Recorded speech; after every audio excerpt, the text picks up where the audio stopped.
רועי, אם אני לא עושה את הקשר הזה, אתם לא נכנסים בכלל. מה? לא אמרנו שעתיים בחוץ, בגלל העיתון. א', אם יש לך בעיה, אתה יכול לפנות אליי אישית. אלא אם כן יש פה מישהו שעוד דואג ללוות את היצרים. לא יודעת, ציווה התקשרה אליי בצרחות. כי התקשרתי אליך, ואת לא מצליחה להגיד מה אני רוצה. אני בתוך הבית הלבן. תתנצלי, בצרחות? אני בצרחות? אני לא בצרחות? בצרחות? בצרחות? כן. אני מדברת, אני בתוך הבית הלבן. אני אומרת לך לא יכולה לדבר, ואת ממשיכה, אני לא יכולה. אני לא שומעת, זה היה מקוטע. ואז אני כתבתי גם בוואטסאפ, אני לא הרמתי את הטון לשנייה. זה לא צועק. רוצה שנכתוב לצחי כן, תגידי אז אוקיי, אז אני תתאבד כתוב בבקשה. אפשר לי להעביר לצאת כשאני אמרתי שהצעת ואז אומרת שאני לא תשלחי לי. מעולה. את יודעת מה נעשה את הפרט? אני אשלח את זה לשירות שלנו. חבל לעבור תודה רבה. אני עמדתי לידם שאין, ניסיתי לברר את זה. אני רוצה להבין מה אתה אומרת. דורית, אבל למה שאומרת על דברים שהם לא נכונים? את עושה את זה כל ביקור, את שמה לב? את אומרת שאני צרפתי. את אומרת שאני צרפתי ואני לא צורחת.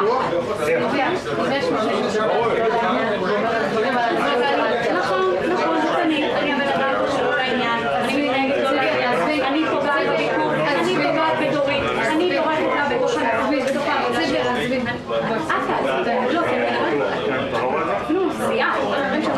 אני מדברת בצרחות, אני מוהבת את הטון, נדי, אני לא מכירה את הטון של זה. ולמה זה הביא לך? אבל שנייה, אני חייבת את זה למדון. יש לי עוד רבע שעה. אוקיי, I'm trying to do my best. I'm trying to get him out of this thing. He needs like We can go to the whole thing. You You can still be inside. I just need for him not to be here and we can move to the back. That's all. Your Wi-Fi here, trying That's fine. to say. He's going to still stay in his place. It's just a little bit back. Okay. In the same Wi-Fi. Okay, go ahead. She can step up.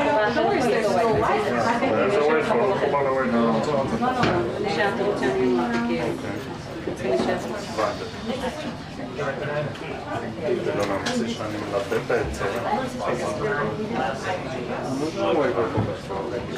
הווי-פיי הוא עליי.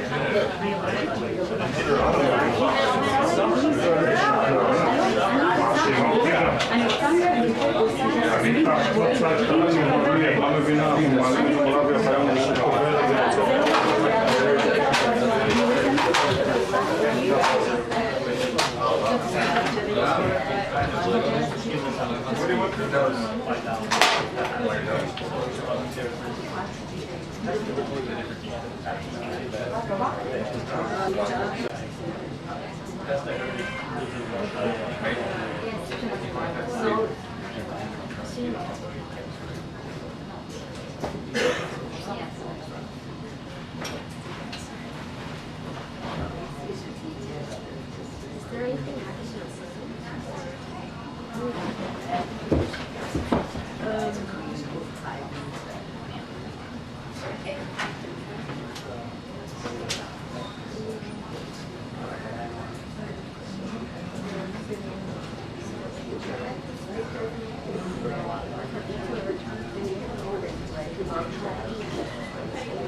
Well, hi, how are you? Is it me? No. I know.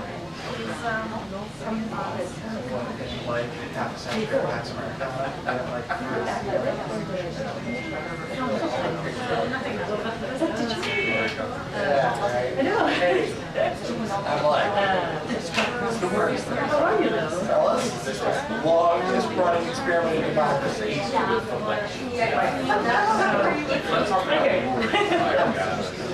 Our empire will be like 40 occasionally, but otherwise. You're welcome.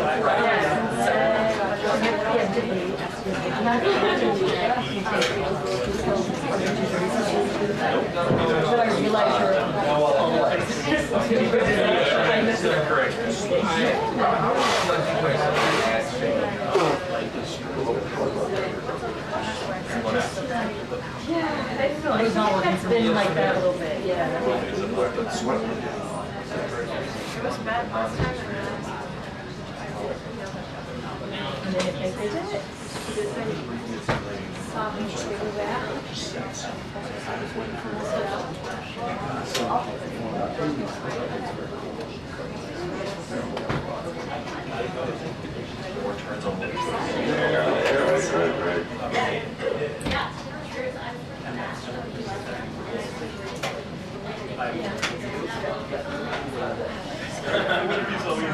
So I'm not saying that like only you did it. I'm just saying it tells we're in a different kind of.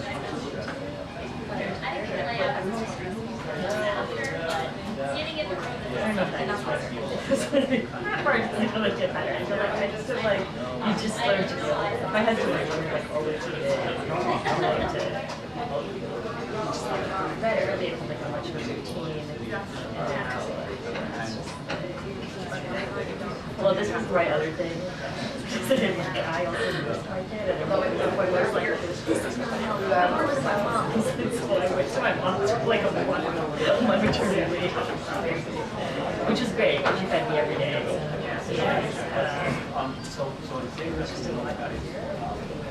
We also had to go.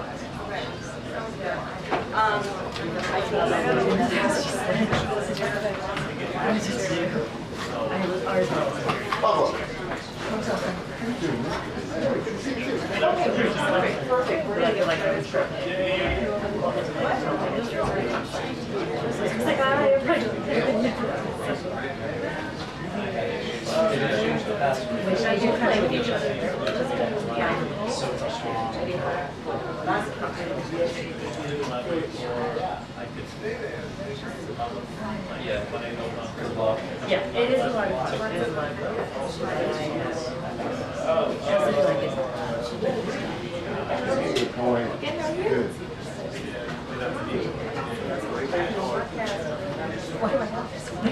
and then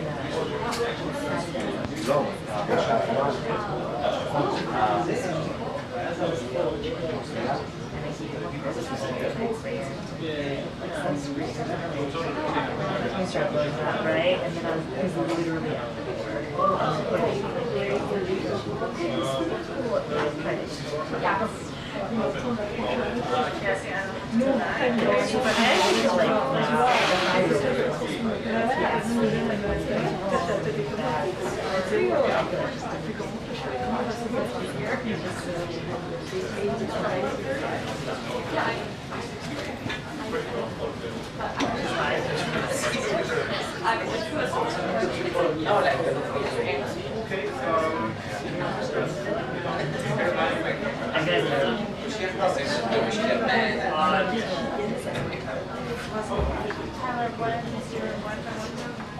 Mine didn't work for most of the day yesterday when I was at the briefing, so I didn't really sort of kept going in and out and in and out. And then at one point it started working. And I don't know why.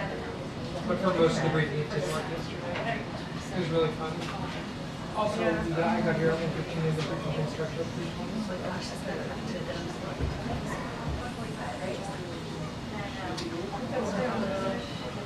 Yeah.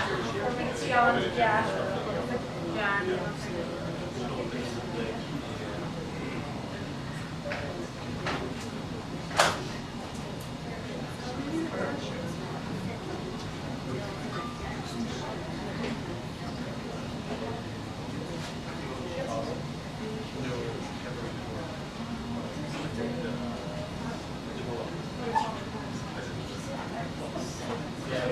No, you told me.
You got my photo, right? I did. Oh, I wonder if my phone's going to figure out. Okay, let's go.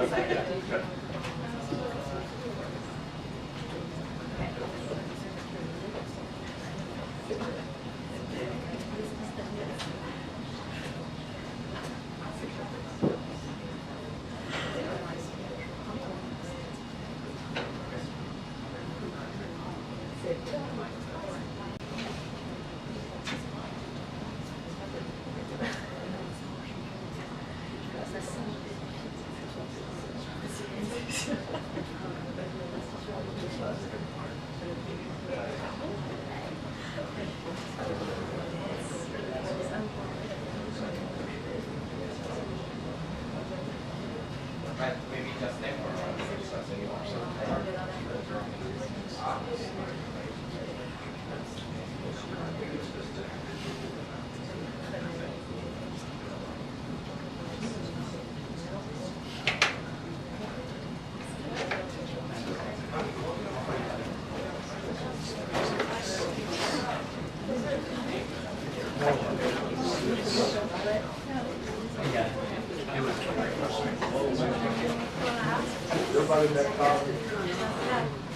Oh, you're here. Oh, yes. Oh, sorry. How are you? Fine. Thank you, Steve.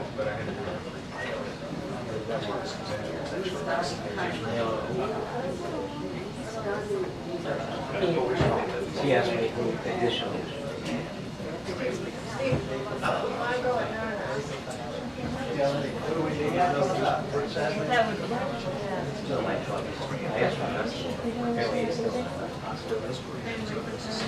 Dusty. Not yet. Hopeful.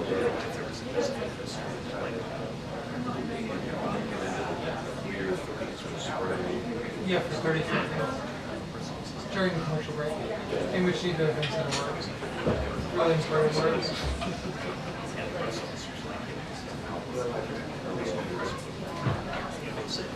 Yeah, but now. Now? Going out in Miami. Oh, well.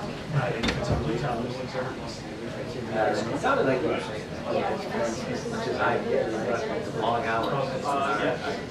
You know, John runs harder.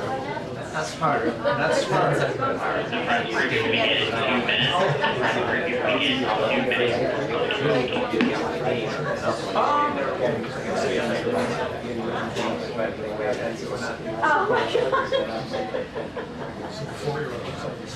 What is it?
I was like,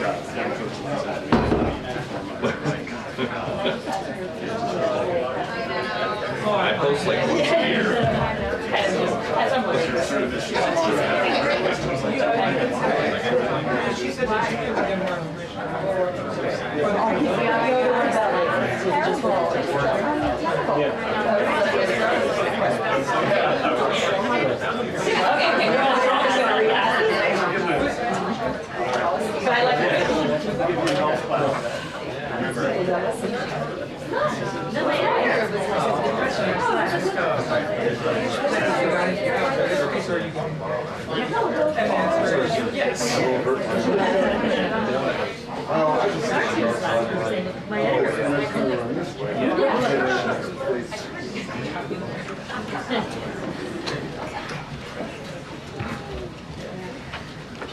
Good afternoon, everyone.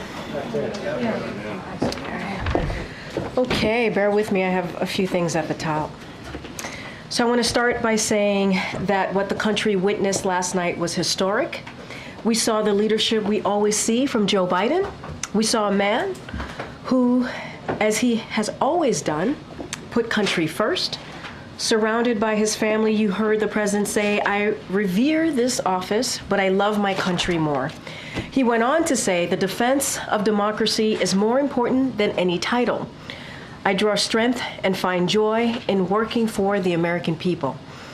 But this sacred task of perfecting our union is not about me. It's about you, your families, your futures. It's about we, the people. And I have decided the best way forward is to pass the torch to a new generation. That is the best way to unite our nation." This is a selfless act, something that very few politicians would ever do.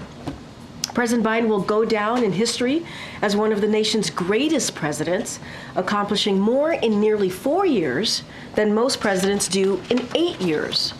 To quote him again, "I have given my heart and my soul to our nation like so many others have, and I have been blessed 1,000,000 times in return with the love and support of the American people." He made clear last night that over the next 6 months, he will be focused on doing his job as President of the United States and building on his historic results for the American people. That is his focus.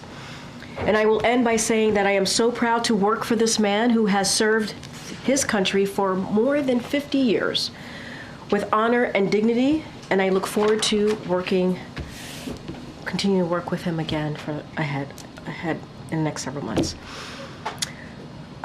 Today, the Department of Homeland Security released additional data on the impacts of the executive action President Biden announced on June 4th.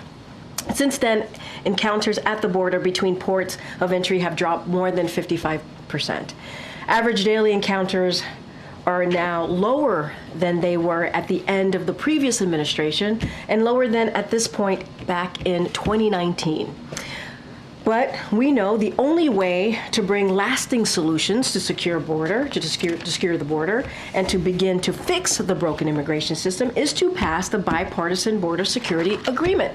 Sadly, congressional Republicans have decided to put partisan politics ahead of our national security and twice voted against the bipartisan agreement and badly needed resources to hire additional border patrol agents and fentanyl detection technology at the border.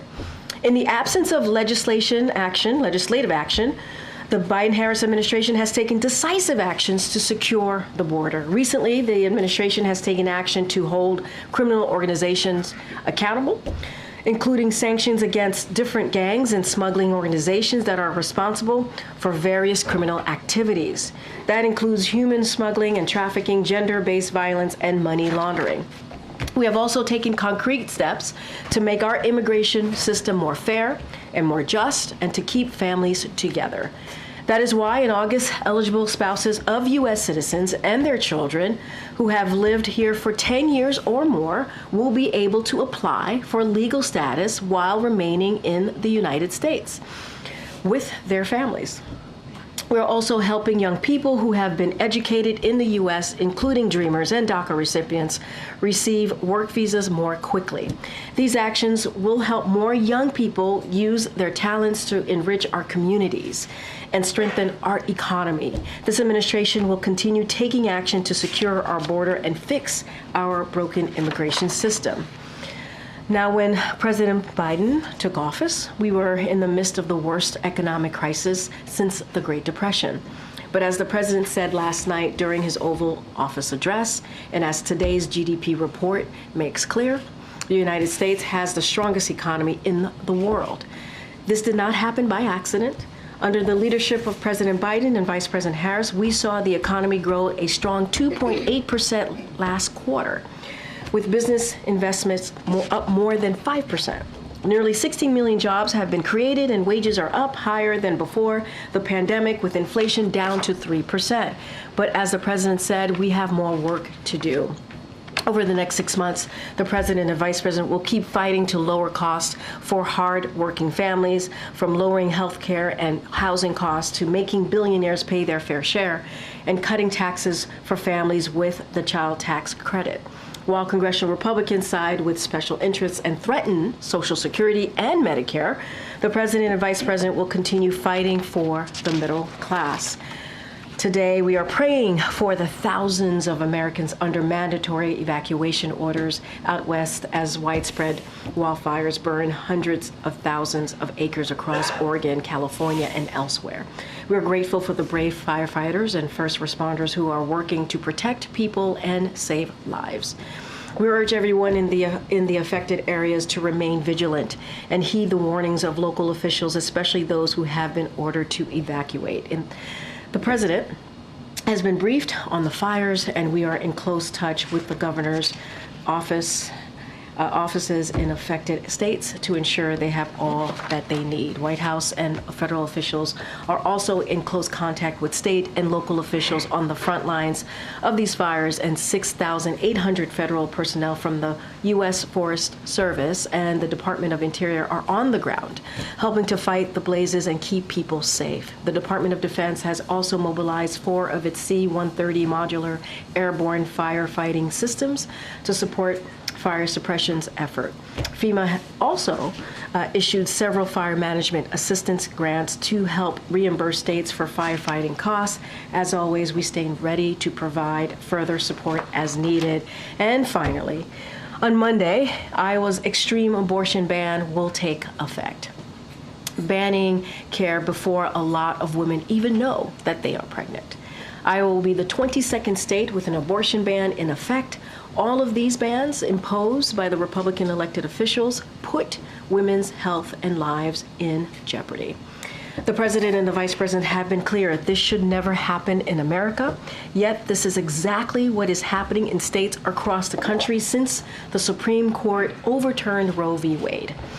And it's not stopping at the state level. Republican elected officials in Congress have proposed four national abortion bans while refusing to protect nationwide access to IVF and contraception. President Biden and Vice President Harris believe that women in every state must have the right to make deeply personal decisions about their health care. They continue to call on Congress to restore the protections of Roe v. Wade into federal law and fight efforts by Republican elected officials to undermine our fundamental freedoms. And with that, I will turn it over to the Admiral John Kirby, who's here to take questions about the Prime Minister of Israel's visit and meeting with the President today, and take Afternoon, everybody. As you all know, the President and the Prime Minister are meeting right now in the Oval Office. There's a lot on the agenda, but first and foremost, we'll be discussing how deeply and how strongly the President feels, we feel, that we've got to get this hostage deal in place so we can get a ceasefire also in place, at least for phase one, for that those first 6 weeks. There are gaps that remain, and our team continues to work with our counterparts in the region to see if we can't close those gaps. We believe that they are of a nature where they can be closed and that we can achieve a deal. But it's going to require, as it always does, some leadership, some compromise, and an effort to get there. The President will be reaffirming for Prime Minister Netanyahu that he believes we need to get there and that we need to get there soon. Today is the 293rd day that these hostages have been held captive by Hamas. And you just have to assume that it is the most horrific of circumstances. Sadly, we know that not all of them are alive.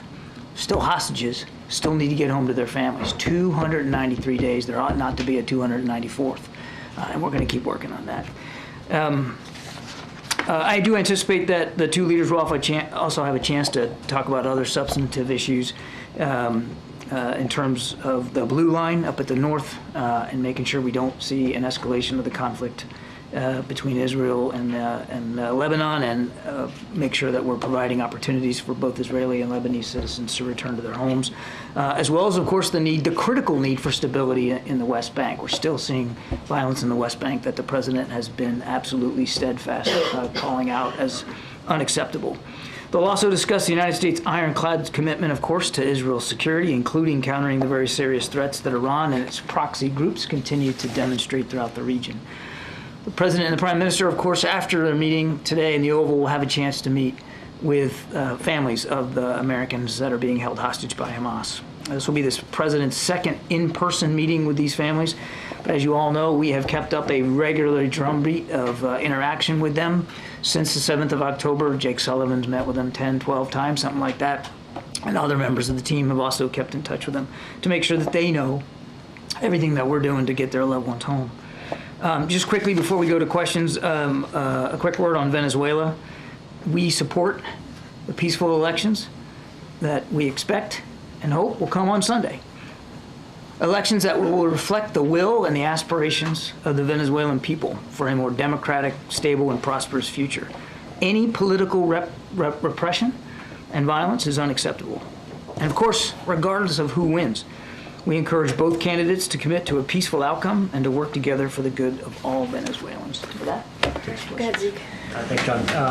First, in light of the President's meeting with Prime Minister Netanyahu right now, does the President believe that Prime Minister Netanyahu wants to get a hostage deal, that given his political consideration at home in Israel, that he is actually capable and willing to bridge those gaps that you say remain? Yes, yes, and yes. He has said so publicly himself, Zeke. He wants to get the hostages home. The Israelis, the government, Prime Minister Netanyahu, has been working with us to try to get that deal over the finish line. That said, as I mentioned at the top, there's still some gaps that remain And we're going to be talking to the Prime Minister today about closing those gaps. I just, on a broader note, the President mentioned last night that he plans to spend the next 6 months in his time in office focused on some foreign policy issues. How does the President's announcement change what the White House, what the NSC has planned for the balance of the year through January 20th in terms of initiatives by the President, travel by the President when we get to Africa? What were the to-do list of things that maybe had been planned for the second term that he now has less than 6 months to get done? Well, look, now that that he's not running for re-election, certainly you can expect that there'll be opportunities on the calendar that may not have been before, and so we're all exploring what those opportunities can look like in terms of advancing his foreign policy agenda and national security opportunities here and around the world. But I don't have anything on the schedule to speak to now. But I mean, stay tuned. I think there'll be some opportunities that the president is going to want to explore. Look, I mean, still got a war in Ukraine, still got a war in Gaza, still got climate change to deal with, still got a very restless Indo-Pacific. I mean, I could go on and on. There's plenty of things for the national security team to try to continue to get done. John, we heard from the Vice President earlier with comments, strong comments as related to the vandalism and the protests that we saw yesterday. We haven't heard yet from the President or from the White House at large. Do you condemn what you saw yesterday? How do you characterize the protests, including what we saw at Union Station? Well, we did put out a statement last night from the White House, but absolutely condemn any violence in protest activity. I mean, it's a First Amendment right to peacefully protest. We fully support that. We know that there are strong views about what's going on in Gaza, and some of those views are in opposition to some of the policies that we're pursuing. We get it. That's democracy. But when it turns violent, and when you burn an American flag and pull it down off a U.S. government site, that's just absolutely unacceptable. And obviously we condemn all that. Are these protests pro-Palestinian, pro-Hamas, anti-Israel? How do you characterize what we're seeing? I think it's a little bit of all those things. I mean, I can't speak for the protesters. Obviously, I don't share their views. But obviously they took great exception to the Prime Minister speaking on Capitol Hill. And as I said, many of them have taken exception with our policies with respect to Gaza. Today we heard from one of the family members who's going to be meeting with both the Prime Minister and the President a short time from now, Aviva Siegel. She was a former hostage of Hamas. She says, I want to ask President Biden if Bibi is not able or willing to agree to the ceasefire and hostage deal to bring the Americans home. Is there anything more that President Biden is prepared to do unilaterally to try to bring those hostages home? I wouldn't get into hypothesizing and speculating about options one way or the other. We want to get all the hostages home, clearly the Americans in particular. And that's why this deal is so important, Peter. And we are close. We are closer now, we believe, than we've been before. The gaps are closable, no question about that. And we believe, the President believes, that getting that hostage deal in place, getting that 6-week ceasefire, that's the best way to get all these loved ones back with their families. Thank you, Karine. Thanks, John. Did the U.S. find any of Netanyahu's remarks yesterday to be false or misleading? I'm not going to parse everything he said or do a fact check here from this podium. He should speak for himself about what his views are. He should, but he had a powerful stage, a joint address before Congress. Do you agree with assertions that Iran financially backs some of the protesters, that if there are Palestinians in Gaza who aren't getting enough food, it's not because Israel is blocking it, as two examples? So on the first example, we've said ourselves, the Director of National Intelligence came out publicly and said that we do know that Iran has been funding and encouraging some of the protest activity here in the United States. Some of it. We do not believe that all the protest activity out there on a daily basis is being fully funded by Iran. There's a lot of organic concern out there in the American people about what's going on in the Middle East, and most of these protests are formed and fashioned in that regard. On the second question, there has been a steady increase of humanitarian assistance getting into Gaza. The problem isn't getting it to Gaza right now. The problem is getting it around Gaza. And one of the reasons why it's so dang difficult to move things around inside Gaza is because there's a war going on and bombs are dropping. And regrettably, in the conduct of some of their recent operations. The Israeli military has, in fact. Not on purpose. We have no reason to believe they did this deliberately, but there has been accidental strikes on some of the trucks and the convoys that have been moving around. So it's not one or the other. There's a lot of reasons why it's not moving around, and some of that is, of course, the military activity of the Israelis inside Gaza.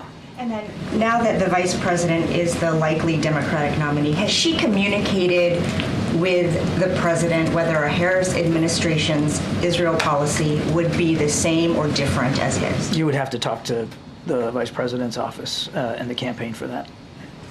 I would just, before I leave that though, just want to remind, she's been a full partner in our policies in the Middle East, particularly with our policies towards Israel and the war in Gaza, a full partner, been involved in nearly every conversation that the president has had with the prime minister, and very much engaged throughout. Okay, before I get to my questions, can I just a quick follow-up on that? Can you explain to the American people who might think it just looks odd that she is having her own private meeting with the prime minister separate from the president that suggests that they aren't speaking with one voice? I reckon if she was here, she'd be in the room right now, but she's not physically here. There's nothing unusual about that. And Vice President has, and I fully expect over the next 6 months will continue to have meetings of her own with foreign leaders. She's met privately with President Zelensky as well and others. It was 20 days ago that the administration first said that they were really optimistic about really closing the deal. Has nothing changed in 20 days? Is that still where we are? I wouldn't say nothing's changed. What are the remaining gaps? What are the sticking points? Yeah, I'm not going to negotiate in public. I wouldn't say nothing's changed. I mean, those last 20 days that you talk about, and we've been working really, really hard to try to get those gaps closed. There's still more work to be done. But we believe, as I said earlier, we're closer now than we've been before. And we think it's absolutely achievable to get this over the finish line. Sort of following up on Weij's point, there was one other thing that the Prime Minister said yesterday that's getting a lot of attention is that the conflict has had one of the lowest ratios of combatant to non-combatant casualties in the history of urban warfare. Obviously, our own State Department has found it reasonable to assess that the Israelis' actions at times have been inconsistent with international law. So who is correct here? And is the United States comfortable with the ratio of deaths between Again, I'm not going to go line by line through the Prime Minister's speech and debate it here from the White House podium. He should speak for his comments. He should speak for his views. What I can do is speak for ours. And the right number of civilian casualties is 0. And there has been too many civilian casualties in this fighting in Gaza. And as I just indicated in my previous answer, there continue to be civilian casualties in this war in Gaza. There continues to be desperate need for food, water, medicine, because it's a combat zone in many places. And we need to bring the war to an end. And one of the principal things that the president's going to talk to the prime minister about today is how we get there. How do we end this war? And the best way, in his view, is to get this deal in place. Get a 6-week ceasefire. Get phase 1 going so you negotiate to phase 2, get a cessation of hostilities, and more critically, get those hostages home. Thanks, Karine. Thanks, Admiral. You mentioned in your topper the word compromises. Does the president believe that, specifically, that Prime Minister Netanyahu needs to make compromises to achieve a ceasefire deal? And it's not just Hamas. And also, what are those compromises that Netanyahu would have to make? If so? Both sides have to make compromises. And because we still have gaps that haven't been closed, I think you can surmise from that there are still compromises that need to be made. The Israelis already have made many compromises to get us to this point. Hamas, through their interlocutors, have made compromises to get us to this point, and yet we're still not there. So there's still a need for compromise. And will the president be saying to Prime Minister Netanyahu, you need to make compromises? Well, we're going to do a readout, and we'll tell you how the meeting went after it's over. But as I said in the opening statement, this will be a prime topic of discussion, that it's time now to get these compromises in place. It's time now to get the negotiation in place and get the hostages home. It's time to end the war. Thank you. How does the administration reconcile the comments that the president has made about the fact that Hamas has been decimated, its military objectives achieved, as he said some weeks ago, and the fact that we heard the prime minister again reiterate that he wants total victory? How do you all reconcile those two visions? I don't think they need to be reconciled. I think both things can be true. We do believe that from a military perspective, Hamas has been very, very badly beaten and denigrated. No question about that. Doesn't mean they've been eliminated. They still have leadership in place. They still can direct operations. They still have fighters at their beck and call, and we're seeing that every day. And we also still believe that they need to be defeated, that the threat to Israel needs to be eliminated from Hamas, and that whatever the post-war situation looks like, it can't end with Hamas being in control over Gaza. So I don't think that the two things are necessarily irreconcilable or at odds with one another. Thank you. Two questions. To what extent the war in Gaza has impacted the President's ambitious Project IMEC corridor, and is I-2U2 being discussed today in the bilateral meeting? For the IMEC corridor? I think it's too soon to know whether there's going to be a big impact on that. The president's absolutely still committed to it. We've still got the teams pulling together and working on that. It's got great promise for infrastructure and investment opportunities across that whole corridor, not only just for the movement of commerce, but the jobs that it will create just in its establishment. And secondly, President's another key initiative has been Quad. Right? Is President still committed to attending the Quad summit being hosted by India this year? We're still committed to there being a Quad leader summit this year, but there's nothing on the calendar right now for it. Thank you. John, the meeting with the hostage families this afternoon that you referenced, can you just give us a sense of what message the President and Prime Minister want to bring to those families? What are they going to say? I won't speak for the Prime Minister, but the President intends to tell them how seriously he's still committed to getting this deal in place and getting their loved ones home. He's going to tell them that we're going to maintain the contact with them that we have had, that there's not going to be a gap in communication as we get closer here, hopefully to the end, and that he's not going to rest until all their loved ones are back. The pool was in the Oval Office briefly for the beginning of their meeting, and the two men were friendly and cordial, and President Biden was joking about how old he was when he first had a meeting with a previous prime minister. But we know that there have been tensions between Prime Minister Netanyahu and President Biden. Can you talk a little bit about the state of their relationship right now? It's a healthy relationship. And by healthy, I mean they're not going to agree on everything.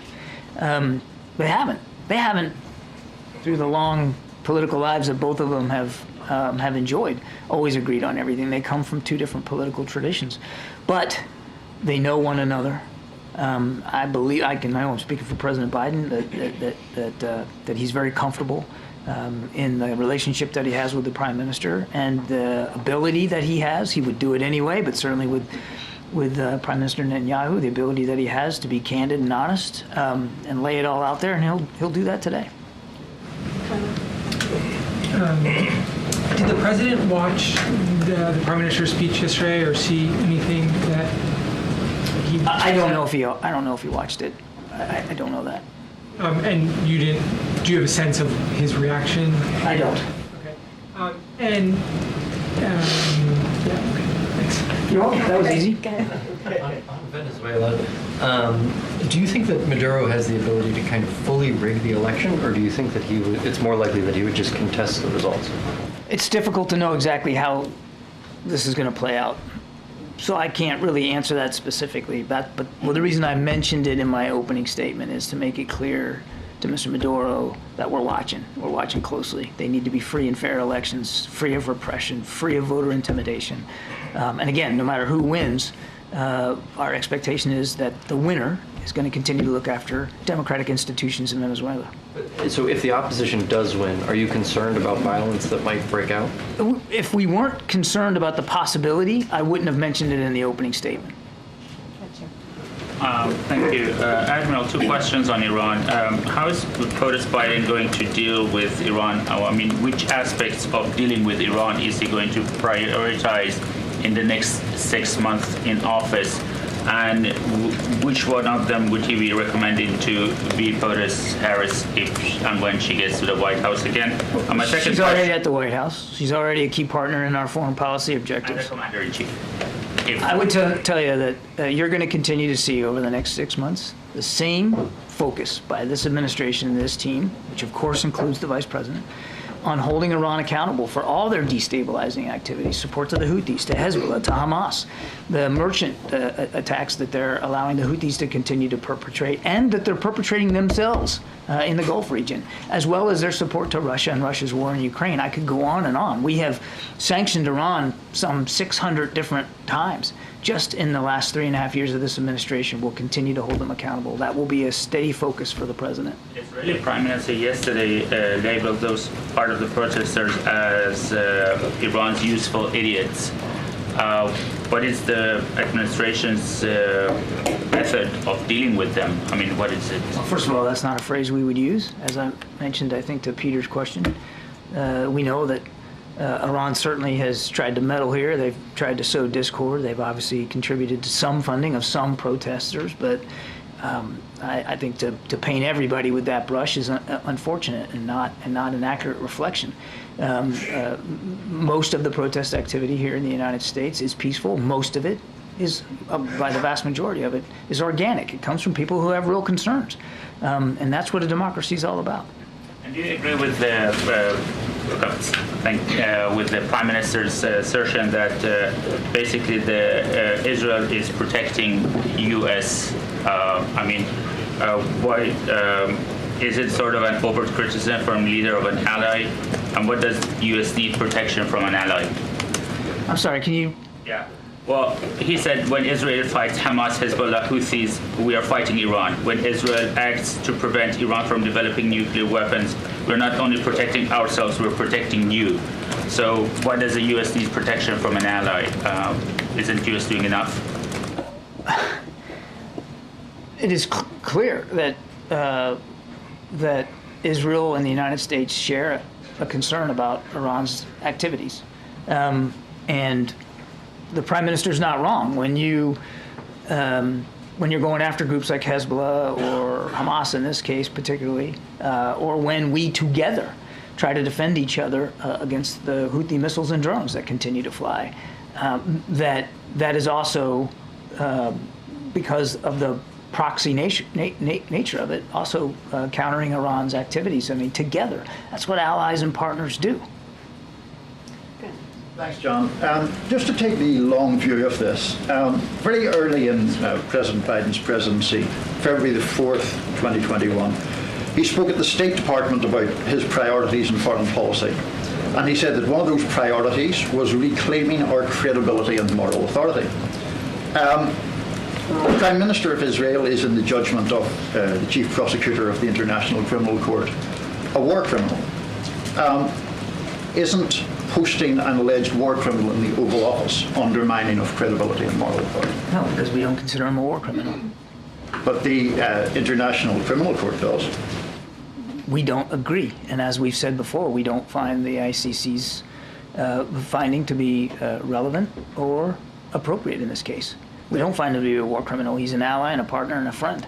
Well, the Chief Prosecutor says that Israel does have legitimate war aims, of course, but the way Israel chose to achieve these in Gaza, namely intentionally causing death, starvation, great suffering, and serious injury to body or health of the civilian population, are criminal.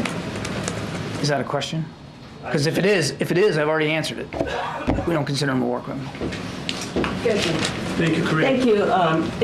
Yes, she called you. I thought you said Jenny. Thank you very much. No, Jenny? Yeah. My bad. Thank you. Thank you, Karine, and thank you, John. I have two questions. Recently, American families who were victims of Hamas filed a lawsuit against North Korea authorities in the U.S. federal court, demanding $1 billion in compensation from North Korea, claiming that North Korea was responsible because the weapons used by Hamas were weapons supported by North Korea. What is your comment on this? Well, look, Mr. Kim continues to export military capability, and we continue to work with allies and partners and counterparts to hold them accountable for that. They're also exporting technology and weapon systems to Russia so they can kill innocent Ukrainians. So we're going to continue to hold them accountable for that kind of behavior. Also, second question, if Vice President Kamala Harris is elected the next president, will she continue the foreign policy keep going on between U.S. and South Korea, or change? I am not going to speak for a hypothetical electoral outcome, and I'm certainly not going to speak for the vice president in this regard. You really should talk to her team and her campaign. Okay, John. Thanks, Karine. John, the president has been pushing for a peace deal, a ceasefire, for weeks, if not months. Now that he has announced that he's not running for another term, how, if in any way, that complicates those efforts to reach a peace deal? We don't believe it does. And in the conversations that we've been having in just recent hours, there's no reason to suspect that his decision not to run for re-election is going to have an impact on our ability to get the deal done. What's going to have an impact, as I said before, is leadership. Leadership on all sides and the ability to continue to compromise. We are close. We just have to finish it. The president also last night spoke about his goals in his remaining 6 months in office. One of those goals is to get back those wrongfully detained Americans, people like Evan Gershkovich from the Wall Street Journal. And Paul Whelan. And Paul Whelan, exactly. The president has been described by some as a lame duck president. Does it complicate those efforts to get back those wrongfully detained Americans? I can assure you that we continue to work extremely hard at getting all the wrongfully detained Americans around the world, including those in Russia that we've been talking about, getting them home where they belong. They don't need to, there's no reason for them to be detained. The whole team is working on this around the clock. I can absolutely assure you that. Thank you for the answer also on the last question. Yesterday, Netanyahu asked the U.S. to fast-track weapons in his speech. I'm wondering if the president is considering lifting his pause on the 2,000-pound bombs that the Israelis have requested. No change to that policy at this time, and I would just add that that is the only shipment of the only type of weaponry that has been held up, that all the military security assistance that had been going to Israel continues to go to Israel. They are still getting the tools, the capabilities, and the weapons that they need for the fight that they're in. Thanks, John. Thanks, Karine. What conversations has President Biden had with Vice President Kamala Harris ahead of her meeting with the Israeli Prime Minister? I won't speak to private conversations between the president and the vice president. I wouldn't do that on any given day, and I'm certainly not going to do it starting today. The vice president, I'm sure her team will give her a readout of how the conversation between the president and the prime minister is going right now, and that will, I'm sure, inform her conversation, but I'm not going to get more detailed than that. And just second question, what additional pressure is the president willing to exert upon Netanyahu, just given that the framework, as my colleague mentioned, was just submitted about a few weeks ago and still nothing has come of that? The framework for the deal? Mm-hmm. I mean, my goodness, there's, I know we're not there yet, and I get that there's more work to be done, but think about what has happened since he laid that out on the 31st of May. We went from that framework proposal to getting the framework itself agreed to now by both sides. There's some haggling that's being done over some of the details. Some of that haggling has had positive result, and we have closed some gaps. There are still gaps that remain to be closed, as I said earlier, some details that need to be worked out. There's an awful lot of energy and effort being put into this, certainly by our team, but I'll go so far as to say by our counterparts as well. Gotcha. Thank you, Karine. I've got two questions, but first, can you tell me the backstory behind the nice bling you've got around your neck over there? Well, I had a chance to meet with some of the hostages' families myself back in December, and the father of one gave me this to wear, and I try to wear it as much as I can, just to remember that, again, 293 days they need to be home with their families. And since they're here at the White House, and this is going to be a prime topic of conversation, I thought it was appropriate to wear it today. Does the president have one? I don't know. Okay, I've got two questions. Is it or is it not the U.S. government's position that UNRWA is complicit in terrorism? UNRWA does some things that no other agency can do on the ground in Gaza. You and I both know that. Now, there has been an investigation done to some of their employees, and I understand that there's been some additional claims or charges against additional employees too that have been laid out there, but it's clear to us that UNRWA has taken this seriously. They fully investigated it. They eliminated the employment of those that they believe were involved in terrorist activities. It's absolutely unacceptable, not just to us, but it should be, and we believe it is unacceptable to UNRWA. But UNRWA is still, and yes, I know we're not providing funding them now because of legislation, but I think it's important for people to know that there are things that can't get done without UNRWA's cooperation and support on the ground. And the government's position is that those are claims and charges, right? Claims and charges. Some of them have been verified because they did their own investigation, UNRWA did, and terminated some of those employees. So clearly, there was something to it. My second question. Hezbollah has been firing thousands of rockets. At what point does that violate the president's don't warning? We are working, as I said in my opening statement, to try to resolve the differences at and around the blue line. We haven't seen, although there has been firing back and forth across that blue line, we want to see that stop. We haven't seen it escalate into an all-out war here, and nor do we want that to happen, which is why we're working so hard diplomatically to try to find a solution. One of the things that the Prime Minister and the President will talk about today is what we need to do, what more do we need to do to stabilize the situation on the blue line so that families, both Lebanese and Israeli, can start to move back to their homes. All right, let's let the Admiral go. Go ahead, Jerry. You have the last question. Thank you, Karine. Good afternoon, Admiral. The progress that you cite as it relates to sort of the phase one hostage and ceasefire deal, does that signal that there has also been progress in the day after post-conflict Gaza and sort of what that government looks like? No, those are two different processes. I mean, when I'm talking about progress made and gaps that can be closed, I'm talking about the ceasefire deal itself, which, as you know, has two phases to it. Phase one gets you 6 weeks of a ceasefire and the return of the most vulnerable, but not all, but the most vulnerable of hostages. That's a separate process than what you call the day after, which is something, frankly, that Secretary Blinken's been working on since almost the day after October 7th in terms of trying to figure out with our partners on the ground, including the Israelis, but Arab partners, what does governance look like when the war is over, and how are the aspirations of the people of Gaza actually met by a governing body and a governing authority that has an interest in meeting their aspirations for peace and security. How would you characterize that process right now? It's ongoing, and still a lot of work is being done. I mean, if you want me to give it a report card, I can't do that, but I can tell you that Secretary Blinken, Jake Sullivan, the whole team is still very much dedicated to that. And John, Pope Francis reiterated this call today for an Olympic truce. Can you comment on that? Great, could you? All right. Okay. Thanks, Karine. Yes, thank you, Admiral. I forgot to thank. Yesterday, you were asked a couple of times about the rationale for the president's decision to tune in.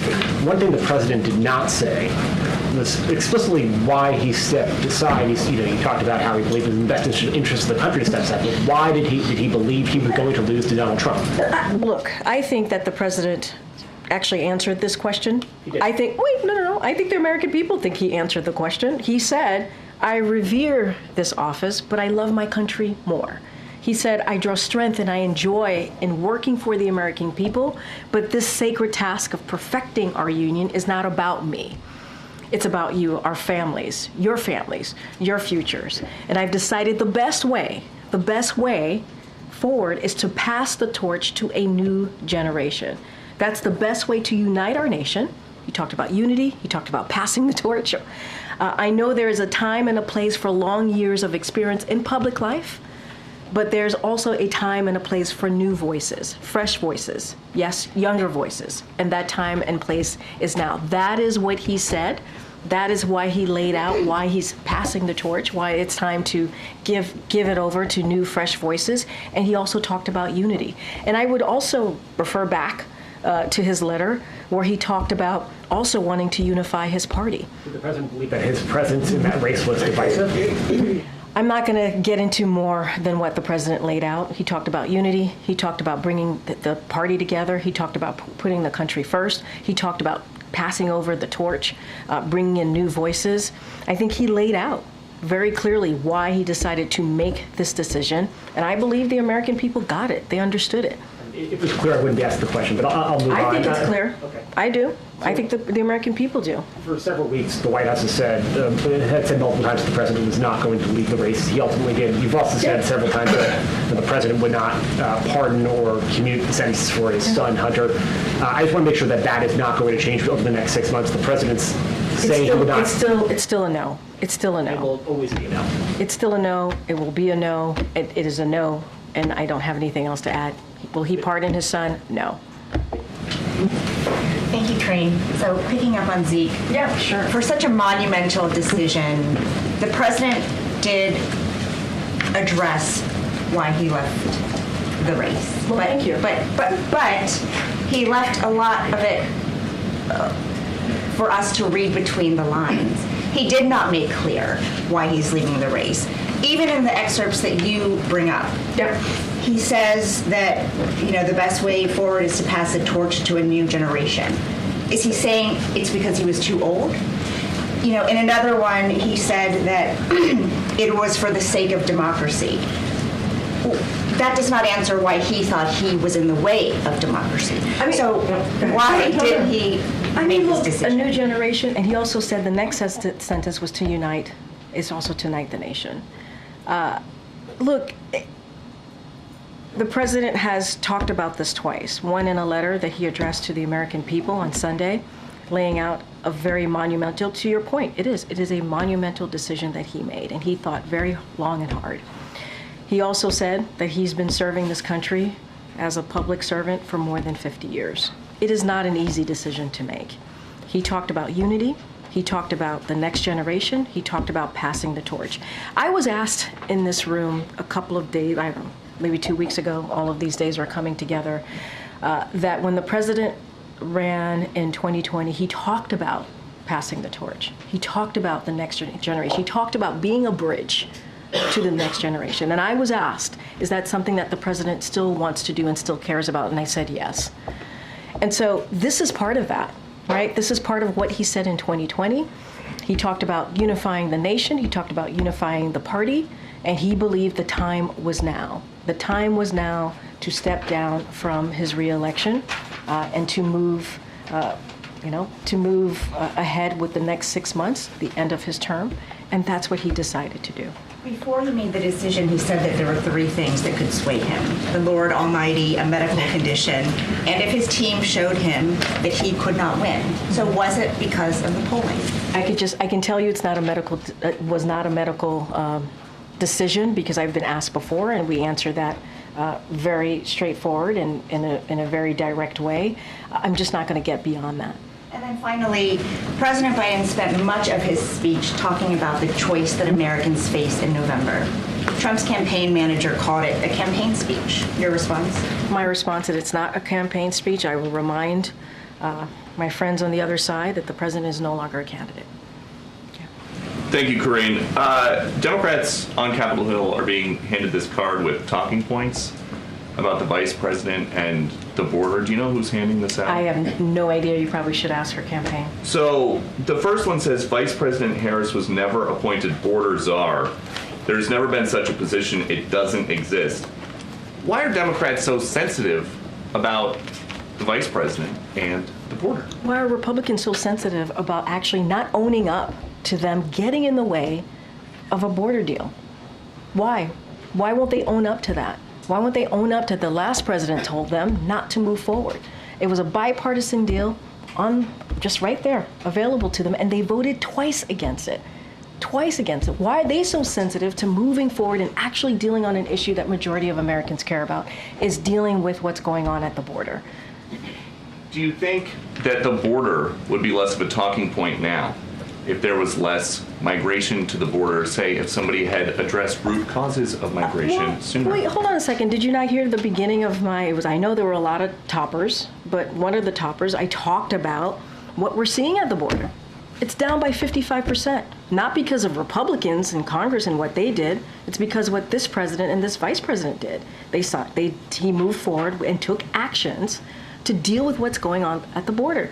Republicans continue to block getting resources to the Border Patrol agents. They continue to block actually dealing with an immigration system. So yes, we are going to debunk the false characterization of the vice president. She was not a border czar. And it's not just us. Independent fact checkers have said the same thing, that did not exist, and that is not true. And a different topic, Russia and China are teaming up in the skies near Alaska for the first time ever.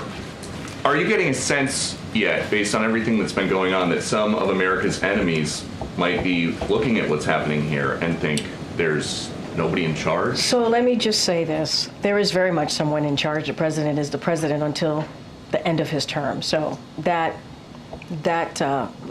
statement is certainly false. And we have seen the president bring together our allies and partners. He reinvigorated NATO. He got more than 50 countries behind Ukraine to make sure that they were able to defend themselves against Putin. He stood up to Putin, and he's done a lot more. And now, right now, as we're speaking, I believe it's still happening, the president is having a bilateral conversation meeting with the Prime Minister of Israel. So, who, by the way, the Prime Minister of Israel thanked the president for the work that he's been able to do in helping to make sure that Israel is able to have an ironclad security, right? And so that's that. But let me be clear. I want to actually address the basis of your question outside of saying there's no leadership. Our Department of Defense did not see this activity in Alaska Air Defense Identification Zone as a threat.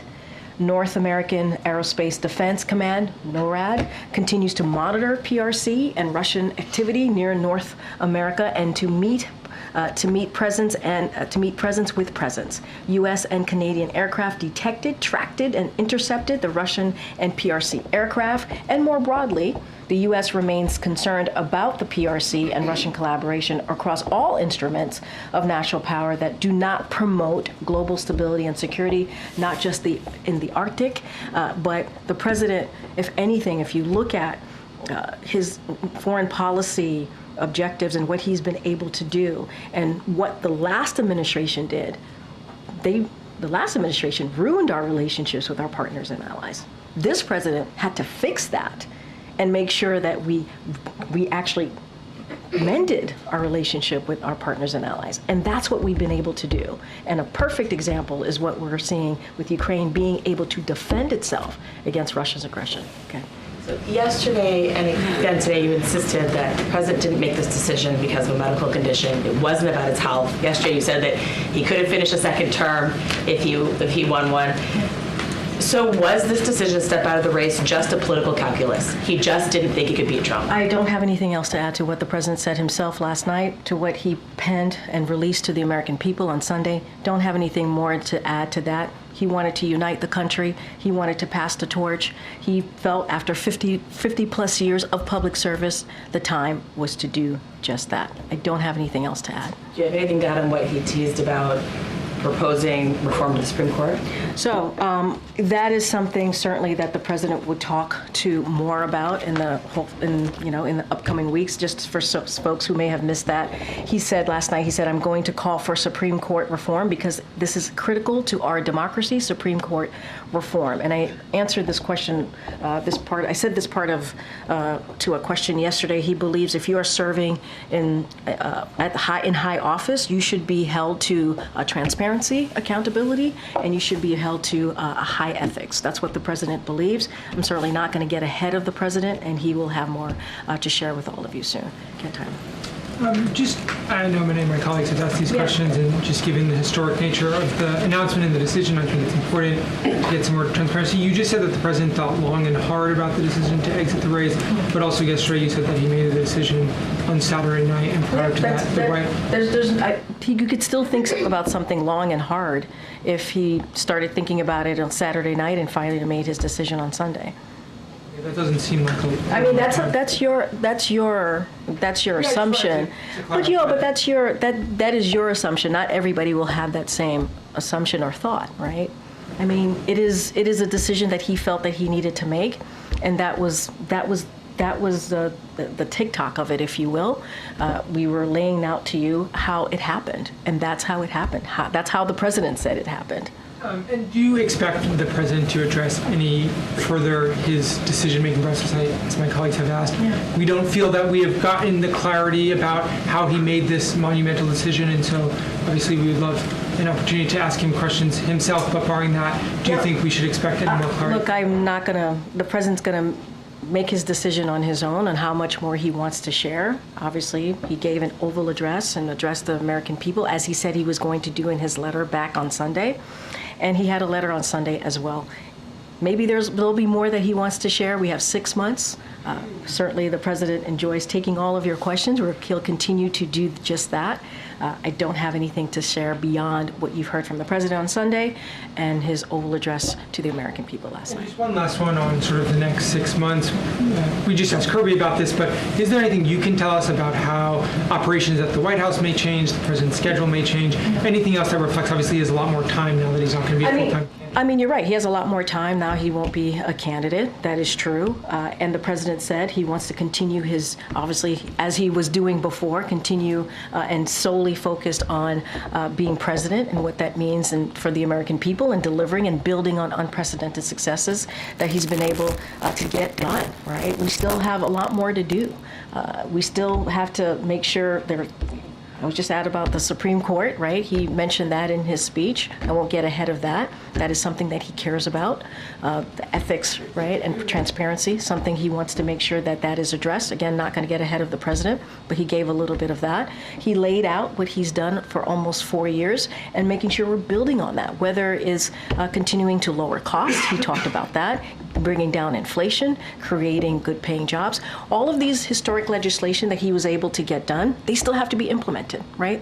Whether it's the Chips and Science Act, whether it's the infrastructure bill, whether it's the Inflation Reduction Act. There's still a lot of work to get done to make sure that we deliver the good things, the good components of those now laws to the American people.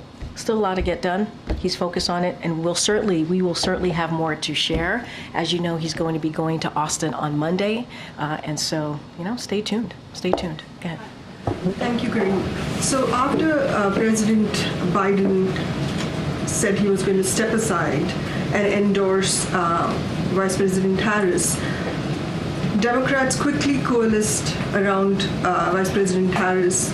I was wondering if President Biden sought assurances from other leading, Democratic candidates that they would challenge her. That they wouldn't challenge her. I'm not going to get into specifics or behind-the-scenes conversation. I'm just not. And also that's kind of on the campaign, the political side, so I'm going to be careful from here. Look, I think it's important that what we saw the first 48 hours, 24 hours, 48 hours after the president decided not to run, the coalescing of support behind the vice president, which is not surprising. She has been a partner, a critical partner to this president in everything that we have been able to successfully get done. Some historic items that we've been able to get done. She's been a critical partner to this president. She has 4 years, almost 4 years of experience as vice president, also as a senator, also as attorney general. She has an impressive resume, and I have said this before, and I'll say it again, I do not see, and the president obviously did not see anyone else who would be more qualified to step in. And so it is not surprising that she got the support that she has and continues to get, and the president certainly is going to continue to support her. Okay, Jeff. Thanks, Karine. The president praised Vice President Harris last night in his address as a good partner and a strong leader. Will he have any objections if she starts creating a little bit of distance with him on any policy areas? Look, certainly I can't speak to how she's going to move forward with her campaign on policy issues. That's something that the campaign would have to address directly. I would say, again, kind of repeating myself but saying this in a little bit different way, the last 4 years has been very successful policy-wise. They've been able to get things done. They've been able to turn around the economy. We have not to forget, we should not forget, what happened when the president and the vice president stepped into their roles, right? They stepped into the presidency, the administration. We had a once-in-a-century pandemic that the president turned us around, and with the help of the vice president. You think about the American Rescue Plan, you think about Inflation Reduction Act. Many of these legislation, she played a role in getting it across the aisle. She also presides, right, in the Senate, right? She really gave us some really important votes in getting things done.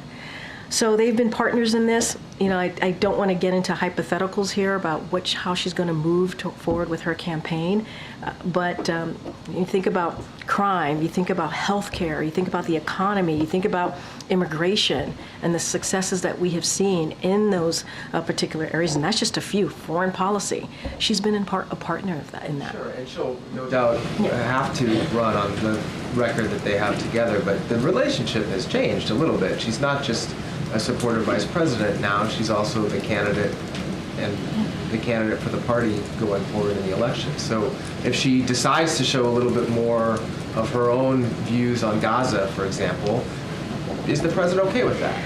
Look, a hypothetical that I don't want to go down a rabbit hole in, what I say is that the president respects the vice president. He endorsed her, believing that, as I said, passing the torch to the next generation of new voices, that she was more than qualified to do the job, more than qualified to step in on day one, as he said himself. I'm just repeating him. And I think that says volumes coming from a president who's been a senator, who's been a vice president, right? Who knows how this place works, who knows how Congress works, now who knows what it's like to be president of the United States. I think that is, I think coming from this president says a lot. I don't want to get into hypotheticals here. They are pretty much have been hand in glove, if you will, these past 4 years on getting things done on the different policy issues, and I suspect that will continue. Go ahead, Karen. Thanks, Karine. You mentioned now about what the president said last night about the vice president, but one thing he didn't do was explicitly tell Americans to vote for her. He said, now the choice is up to you, the American people. Why not use that moment when he had millions of people tuned in to say that message flat out? Because he was being mindful. This was an Oval address. This was not a campaign political address. This was an Oval address. And he thought it was important. As he said it, he started off his remarks talking about being at the Resolute desk, talked about the space and the portraits that were in the room, the busts that were in the room, the importance, the heavy weight of that office. And he believed this was a monumental decision, as many of you have reminded me today, that he made. And he wanted to take that opportunity to talk through what he's been able to deliver, to talk about what it meant for him to be president, an honor of a lifetime, and to lay out what this next 6 months is going to be. And so that's what he wanted to focus on. There will be plenty of times for him to go out on the campaign trail and talk about choices and talk about what's at stake. I'm going to be very careful here, but there will be plenty of time to do that. He didn't feel like that was the time to do that was last night. And can you tell us a little bit about after the speech? We know from some social media posts, we could hear it here that the president walked out to the Rose Garden and several hundred staff were out there. But what was that like? What did you do afterwards? Private time with family? Just tell us how his mood was after. Look, it was a beautiful, beautiful moment. The president went to the Rose Garden. There were hundreds of staff cheering him on. Very proud to have been part of this administration, many of us since the beginning of this administration, almost 4 years. And he also wanted to appreciate the staff. He knows how hard it's been, not just the past 3.5 years, but certainly the past couple of weeks. And so I think it was a very special moment, very proudful moment for the staff here. I was there out in the Rose Garden. Got to listen to him speak off the cuff and say thank you, and talk about the work that we have been able to get done, the historic amount of work that we've been able to get done, and what's ahead the next 6 months. So yes, there were hundreds of staff here in the Rose Garden. Some of us, I was able to be in the Oval and watch the president deliver the remarks. Many of the staffers were able to watch together here at the White House in the residence, and afterwards we all came together and cheered on the president and thanked him. And so I think, and he was able to thank us and appreciate us as well. Go ahead, John. Just following up on that, Karine, what's the mood of the staff right now? I think I'm sorry. No, it's all right. I'm just curious. Is there melancholy? What's the exact mood right now? I think it's a little bit of what I just said to Karen. I think there's a lot of pride in the work that we've been able to get done under this leadership of this president. I think that there's a lot of understanding. There's a lot more work to be done in the next 6 months. We're energized. And look, I mean, I'm going to be very honest. It's been hard. It's been very hard. When you do these jobs, you believe in the work ahead. You believe in the leadership of the person that you're working for, this person being Joe Biden. And so it has been a tough couple of weeks, but we are so full of pride of what we've been able to get done. And now there's 6 months left. I noticed, and maybe I misread it, but when you had your prepared remarks at the very top, it seemed as if you got a little emotional, talking a little bit of, no, I missed that. Let's read that. No, it is, I've said it. It's an emotional moment for everyone, including me. It's an emotional moment, This is, you do these jobs. They don't pay all that well, as you know. You guys have tough jobs as well. And it takes you away from your family. You don't sleep as much. They are, 24/7 jobs for sure. And you do it because you believe in the work. Whichever side of the aisle you're in, right? I would hope and think that people who do these jobs believe that you're going to make people's lives better, right? Or you're very much connected to the issues that you're working on. I think that's important. So yes, it's emotional. It's emotional. Okay. Thank you. What would the president say to those who have increased the attack on vice president based on the color of the skin, the gender, even using terms like lunatics? So look, there's something I do want to say about that. When you have the Speaker of the House, obviously he's a Republican, and this is something that you all have reported, set up a meeting to tell Republican leaders to stop being racist, to stop being misogynist, to stop being sexist. I think that says a lot, that they have to be told to not do that. But more broadly, I think it's desperate. I think it's disgusting, and I think it's a dog whistle. And we should not forget that she is the Vice President of the United States. She's the Vice President of the United States. She should get that respect. She's been doing this job with the president for almost 4 years. She's a former senator and has been a critical partner in getting the economy restarted, in making sure that that we deal with the pandemic. And to hear that is frankly disgusting. I have one more question to follow up on the proper about the legal. Say that last part. I have one more question to follow up basically on what you said about the legal immigration system at the top of your remarks. Yeah. There are around 200,000 American kids who came to this country at the age of maybe 6 months, 2 years, but they all facing deportation as they age out at 21 years of age. Around 40 senators and congressmen wrote a letter to the administration that coming out with some legal mechanism so that they can stay in this country. That many of them are doing quite well. What would the president be doing for them? I mean, look, I certainly we don't have any policy announcements to make at this time. But again, I talked about the bipartisan agreement that came together from the Senate, where we negotiated a process to help the so-called documented dreamers. And sadly, Republicans, and I've said this many times already at this podium today, which is that they voted it down twice. They voted it down twice. And as I said at the top, we are going to provide protection to more than 500,000 people and keep families together in the U.S. That is something that the president announced back in June, and that is something that we're going to continue to do. Look, the way to deal with a broken immigration system is to get legislative process done and move forward. We started that. Republicans voted it down twice. We had a bipartisan option. That would have been the toughest and the fairest way to move forward in dealing with the immigration system, something we hadn't seen in years, and they voted it down twice. And so that is how we're going to move forward, is making sure Congress gets the work done that they need to. I think I have to, right? Get it. Thanks, great. Two topics, the economy first, if I could. Sure. There's a new CNN poll out that says 39% of adults worry most of the time or all of the time that their income will not be enough to meet expenses.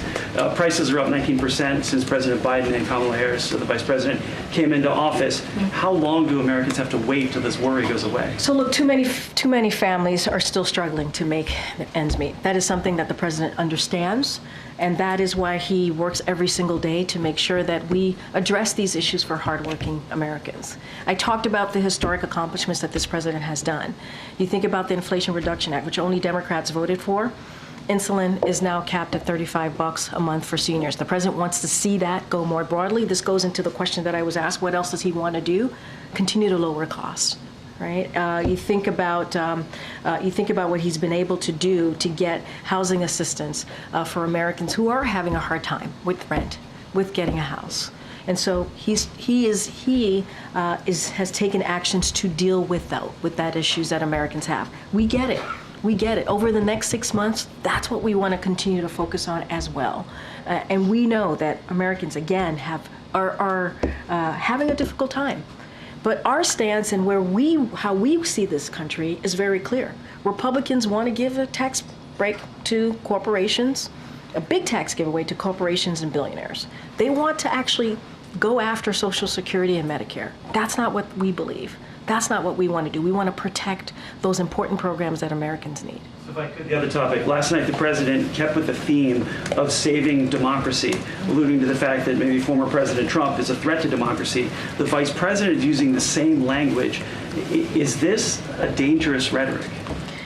Look, it is important that we continue to talk about unity.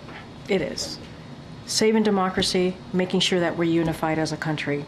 And he called on the country to come together. That is something that is a theme that he's talked about since 2019. Since 2019. Nothing new here. And I'll quote, "Keep calling out hate and extremism. Make it clear there is no place in America for political violence." That's something that the president said last night, or any violence ever, period. "I'm going to keep speaking out to protect our kids and gun violence." This is something that the president truly believes in. But bringing the country together is a big part of that. Is actually the theme. Unity is the theme that you heard from his remarks last night. Go ahead, Jenny. But he still talks about a threat to democracy. I mean, there are now 3 public attempts or threats to the former president that we know of. Yeah. Iran being one of them, the shooter the other night. So how many threats are enough to lower the temperature? The president has called on lowering the temperature. But here's the thing, Ed. It takes on all of us to lower the temperature. All of us. I hope you can read between the lines of what I mean by all of us. It takes all of us to take that action and to lower the temperature. And I think when you have a president that uses the Oval Address to talk about unity, not just once, he did it sadly, right after the former president, the attempted assassination on the former president, talked about lowering the temperature then, and also talked about really denouncing, condemning political violence and how it has no place in this nation. He used the Oval Office to do just that. And we've been condemning political violence for some time. Go ahead, Jenny. Passing the torch obviously was the central theme yesterday of the Many address. themes. Okay, one of the central themes. And you just mentioned his commitment in 2020 to run as a bridge candidate. 2 weeks ago at the NATO press conference, he was asked exactly that and what changed, why he's not doing this anymore. He said, "What changed was the gravity of the situation I inherited in terms of the economy, of foreign policy, and domestic division. Obviously, since the presser, none of these factors have changed. So I think it's a fair question for all of us to ask you if you can help us understand Here's the thing. the shift in thinking No, sorry. Go ahead. No, sorry. Go ahead, Jenny. Made Go ahead, him sorry. arrive at this conclusion that passing the torch now is the right time. And it is a fair question to ask. I don't have anything else to add to what the president said. I'm not going to get ahead of this president. I'm just not. He put out a letter, and he said what he wanted to say about the situation last night. I'm not going to get ahead of it. I'm not saying it's not a fair question to ask. I do not have anything more to add than what the president said. Yes, he talked about passing the torch. He talked about unity. He talked about bringing the country together. That is what he wanted to share to the American people. If there is more to say, I will leave that to him to say that. I don't have anything else to add. Quick thing, obviously Kirby just teased that there might be opportunities for trips or legacy engagements in the next 6 months. Is there anything you have talked to him about, something that he wants to do before he leaves office? I think he's still thinking through it. I think that it's going to be a process. We have a lot of things that we want to get done domestically in foreign policy space. NSC is thinking through it. The president's thinking through it. And when we have more to share, we certainly will share that with all of you. Thanks, everybody. All right. Bye. Thank you, Karine.